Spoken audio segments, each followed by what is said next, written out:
Nagbabalik ang bagong Pilipinas ngayon. Panukalang 100 pesos na wage hike sa mga manggagawa sa pribadong sektor ating tatalakayin kasama si Employers Confederation of the Philippines o ECO President Sergio Ortiz Luis Jr. Sir, magandang tanghali po.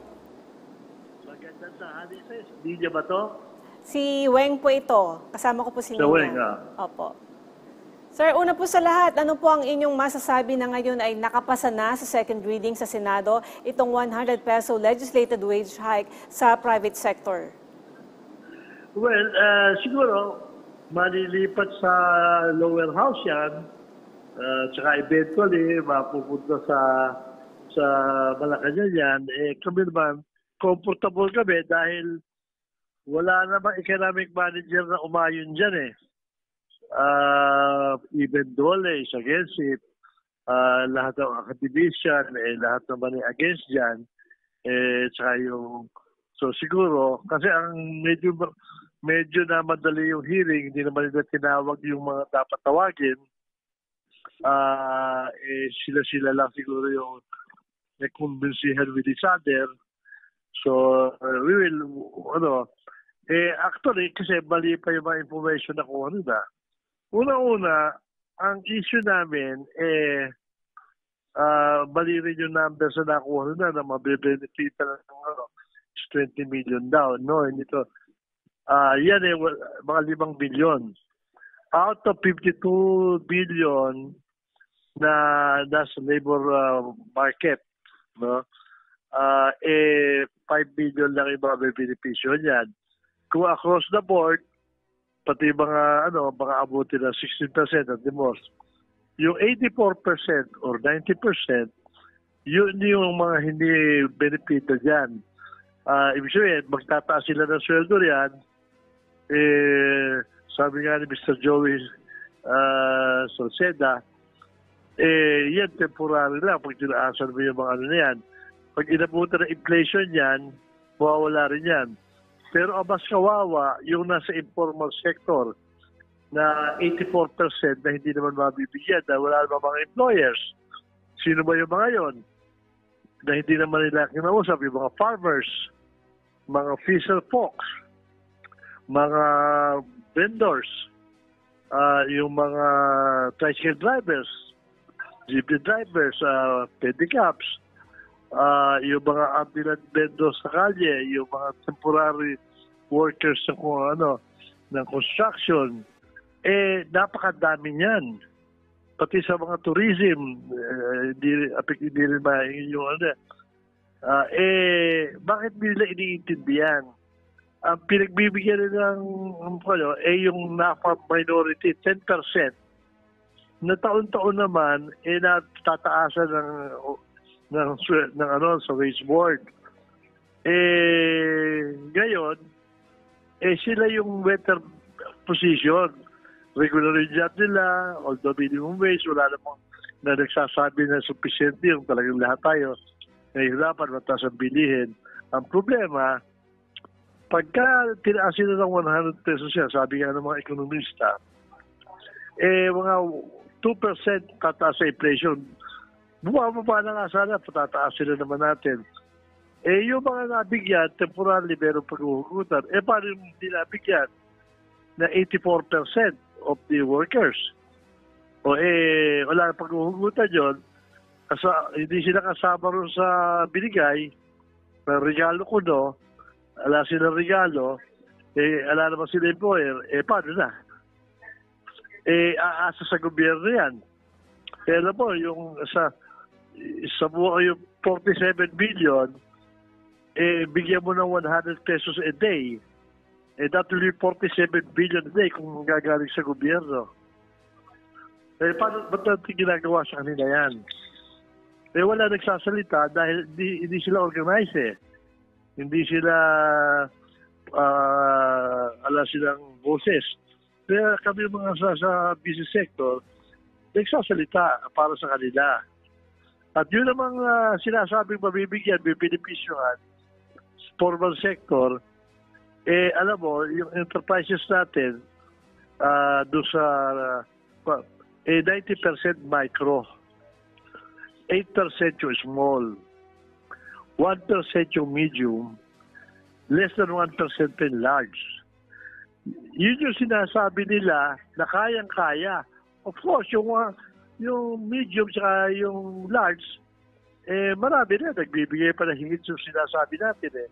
Ang problema, hindi ka naman po pwedeng magbigay ng na selected. So sila, ang mahahagip yung mga micros at yung small. 95% galing doon sa sektor na yun ng enterprises. At ang workers, mga 65% galing doon sa dalawang small at micro. May paano gagawin? Alam naman nyo yung mga micro, nung pandemic, mahigit kalahati rin nagsara. Yung iba nagbubukas na.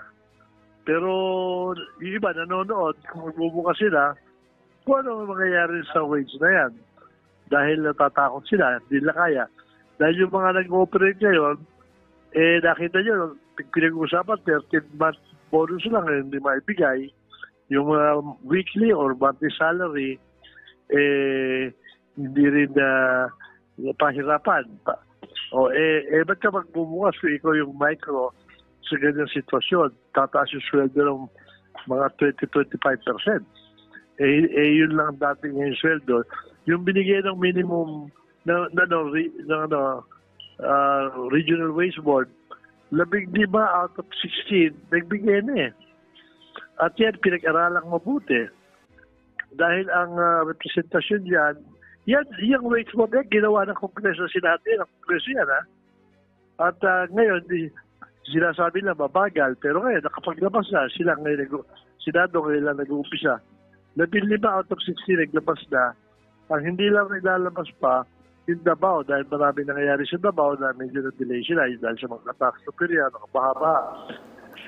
Anyway, yun, nung una, may agam-agam din yung mga ekonomista, pero nung huli, sinabi nila, hindi masyado, okay lang yan, yung 30 pesos to 60 pesos na increase, kaya yan. Pero yung 100, ko, catastrophe yan. Palagay yan alam mo naman ang ginagawa ng mga kumpanya. Pagka nagtaas ka ng sweldo na walang pakialam sa benta mo, sa kita mo, dalawa lang ang pwede mong gawin. Idagdag mo sa presyo mo, kung kaya ng merkado, kung hindi, magbawas ka ng tao. Opo. Yung ba gusto natin mangyari? Opo. So malinaw po na mula po sa inyo dyan sa ECOP ay hindi po kayo, matagal nyo nang hindi naman po kayo agree dito sa pagtaas sa aumento sa sahod dahil sabi nyo nga ipapasa rin yan sa mga consumers, baka magmahal po yung tinda at saka baka magbawas na lang po sila at magtanggal pa sa trabaho. Pero ayon po sa mga senador, napapanahon na daw po ito upang mabigyan ang manggagawa po ng disenteng buhay at upang makabawi rin daw sa pagtaas ng bilihin. Ano naman po ang inyong opinion tungkol dito? Wala naman kami argumento ron. Sinasabi lang namin, yung binibigyan nila ng disenteng buhay every year na binibigyan ng wage board, 10% lang yon. Paano na yung 90%, 84%? Alabang karapatang mabuhay yun. Yung ibibigay mo, mapupunta sa pahirap naman dyan na pag nag-inflation, tumaas ang presyo. Sir, can you explain further kung paano po makakaapekto itong wage increase sa inflationary chain reaction? Sabi ko nga, yung mga kumpanya, ipapatong yung cost yung increase na yan sa produkto nila. Di tataas ang bilihin. Pag tumaas ang bilihin, hindi naman na-exempted yung mga farmers, yung mga tricycle drivers doon sa presyo na yun. Sabi sila, wala naman sila paghuhugutan. Okay, so sir, may epekto din po ba itong panukalang wage increase sa mga foreign investors sa bansa? Ang foreign investors, madalas, lalo na pagka lumalabas kami, si Presidente, isang naririnig mo sinasabi nila, ang policy rito sa Pilipinas, medyo erratic. Kaya kung they don't like to take a chance, pumunta na lang sila rin sa medyo established policy like Thailand, Vietnam, Indonesia, yan ang pinupunta nila. Dito sa Pilipinas, ito ay isang perfect example ng arbitrariness na natatakot na investors. Bakit nga mo? Alam naman natin, tinayo yung Regional Wage Board na siyang mag-aano ng sweldo. Kung hindi po wage hike, ano po ang dapat nating tutukan sa ngayon, lalo pat bumagal na ang inflation sa bansa?